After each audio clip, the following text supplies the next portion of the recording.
ayun nga mga boss, may mahihiraman tayo ngayon ng isang malupitang elbow kay Kuya Jolo.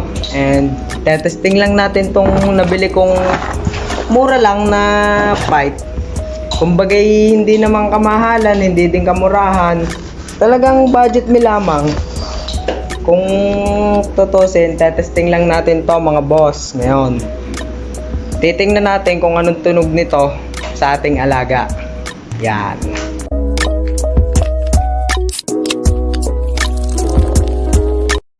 At yon mga boss, papunta na tayo ng gulod at lalabas na tayo sa ating barangay Libho.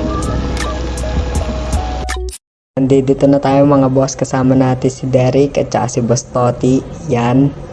Ito pala ang alaga ni Kuya Jolo, yan. Ang hihiraman natin ng big elbow. Yon, napaka-pogi. At yan, binabaklas na ni Boss Toti ang ating hinihiram na elbow. Maraming salamat Kuya Jolo sa pinahiram mong elbow. At yan, nahiram na natin at pauwi na tayo mga boss. Yan mga boss, nakauwi na tayo. Baklas time. So yun mga boss, update ko na lang kayo pag nabuo na natin to. Yon ang update sa ating motor. Naikabit na natin ang kanyang open pipe.